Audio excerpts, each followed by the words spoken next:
Man, 2023 is looking to be one of the best years in video games in some time. We've already had amazing games like Fire Emblem Engage, Octopath Traveler 2, Resident Evil 4 Remake, and of course, Zelda Tears of the Kingdom. None of which I have, because you see, for me, I like buying remasters and collections of old games. That's why my two purchases for 2023 are Metroid Prime Remaster and Mega Man Battle Network here. I don't need any new games. I want to rebuy all the old ones, updated.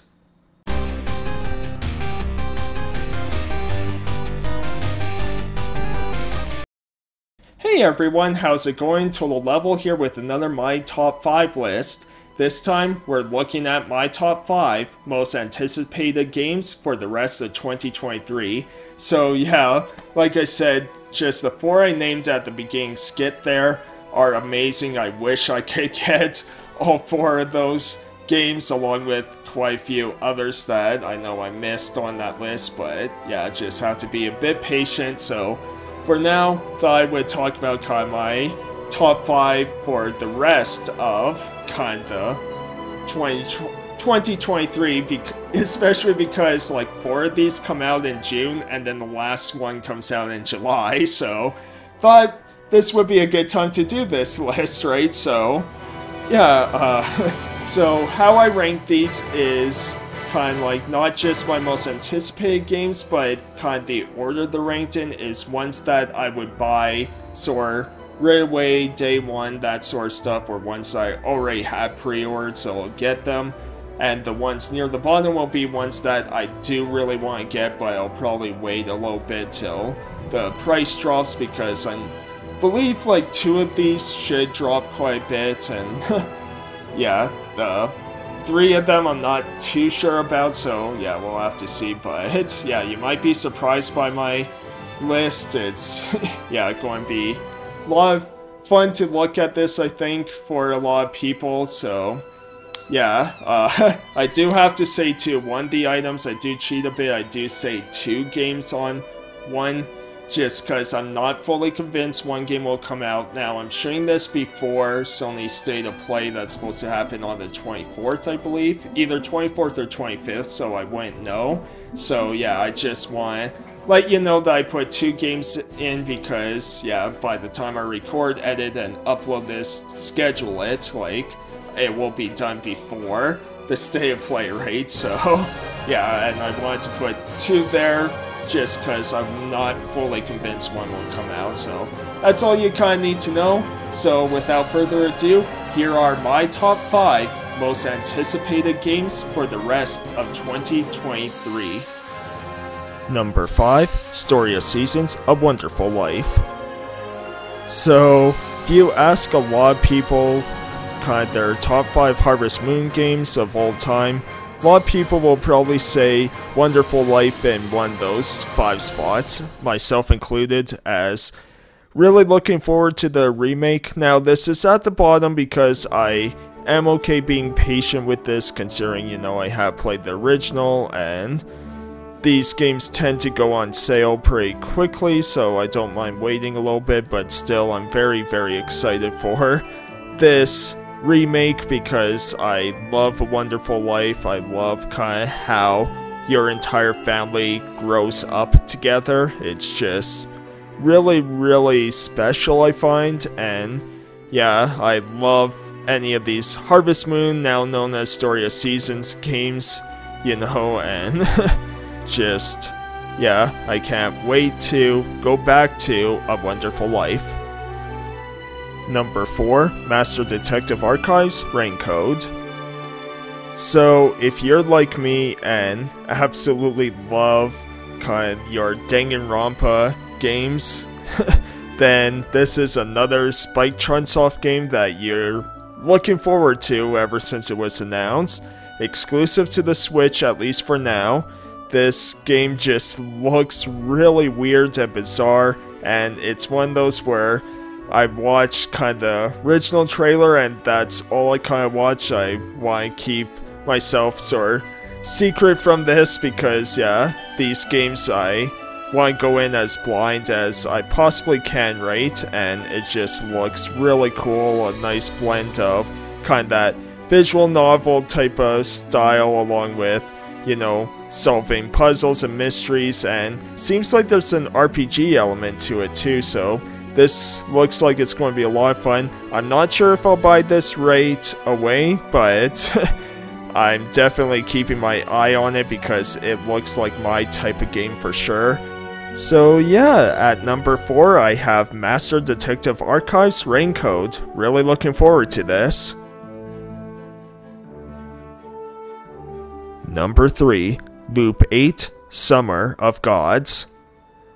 So when this game was announced, I really kept my eye on it because once again this looked like my type of game, combining kind of your visual novel, dating sim, and RPG all into one, and just looks really interesting. I love the artwork in it as it takes place in like 1980s Japan or something like that, and yeah, you have kind of this ability to loop time, and every decision and relationship you make will affect kind of the outcomes of battle and the story and everything, and that's kind of all I know about it because this is a game that I really want to go in as blind as possible. We're getting this very soon. In fact, some people already got it. I saw on Twitter that some people got this game early, but yeah, I'm really looking forward to this game because it looks like nothing I've ever played before and just something that I think I will really enjoy. Hopefully it turns out really good, so yeah, really looking forward to Loop 8, Summer of Gods. Number 2, Final Fantasy 16/Final Fantasy 7 Rebirth. So this is what I was talking about, where I have Final Fantasy VII Rebirth here because I am really looking forward to it. I love Part 1, so hopefully Part 2 delivers. I'm just not sure if it'll come out this year, and again, kind of filming this before the state of play and everything, so we'll have to see. But Final Fantasy 16, I know we're getting that very soon, so of course I'm putting that here. I'm not sure if I'll get both of these games day one or not, because Final Fantasy games tend to kind of go low in price or, you know, pretty quickly, but nevertheless, I'm really looking forward to what 16 has to offer. It looks to be a much darker, serious tone of a Final Fantasy, a lot more brutal, and yeah, this could be very interesting in how it plays and performs and looks, and yeah, really interested in the story. I don't know much about it because I want to go in as blind as I possibly can, so yeah, really looking forward to both of these. But yeah, we'll say Final Fantasy 16 just because I'm not sure if Rebirth will come out this year. Number 1, The Legend of Heroes Trails into Reverie. So this feels like the end of a incredible journey and era, right? Because this is kind of the end of everyone's stories before they kind of did a new kind of Trail series, right? Where in Japan they're already done like 2 of the games or something like that, where they went more action combat rather than turn-based, but I'm looking forward so much to this final chapter here. It's been an incredible journey of the Cold Steel, the Sky games, and recently with the Crossbell arc. Now, I do have this game in Japanese, you know, but I'm really looking forward to actually being able to read, having the English dialogue, and just being able to play because, you know, I got the Japanese version since I wasn't sure if we were ever going to get this game, and then yeah, so I haven't really played it since it was kind of announced pretty quickly that we would get this at some point, you know, but yeah, really looking forward to how all this ends. Is just going to be so incredible, where you play kind of 3 different storylines of Reen, Lloyd, and the Mysterious Sea, going back and forth between the characters. It's going to be amazing, and I can't wait to have this. It's going to be a bittersweet ending, but I am so excited for the end of this chapter.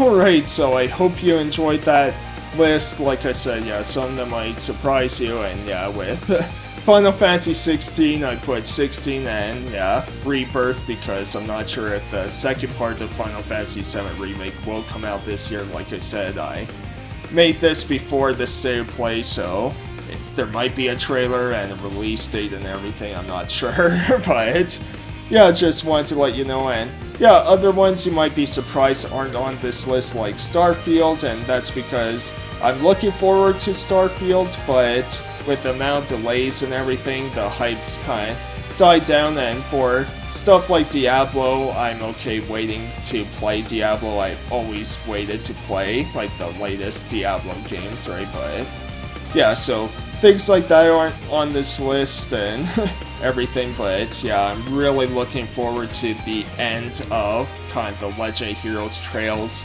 series, where, yeah, hopefully we get kind of, you know, ones in Japan, since they're already, like, done. The second parts of that series, or I know there's like 2 extra games out where they changed the whole style to action RPG kind of ease-like instead of the turn-based combat, so yeah, I hope we get those at some point. But yeah, the localization, especially with NIS America, is very, very slow, so we'll just have to wait and see. And then yeah, Loop 8 looks really, really cool, and yeah, Raincoat, yeah, that just, I love Danganronpa, so yeah, that game looks really cool, and it'll be hard to wait for Final Fantasy 16, but I definitely think, you know, it'll probably drop in price pretty quickly, so I'm okay waiting. But yeah, that's going to be a hard, long wait. But anyways, I hope you enjoyed. Let me know what your, you know, most anticipated games for the rest of this year are, or even tell me kind of for this year, what games do you hope to plan on buying at some point too. Doesn't have to be ones upcoming, right? So I hope you all enjoyed, and I'll see you next time, everyone. Thanks, bye! Hey everyone, hope you enjoyed the video. If you did, be sure to leave a like and comment, and subscribe if you want to see more, or if you just want to see any of my skits and then nothing else and leave the video, that's fine too. Thanks everyone, take care.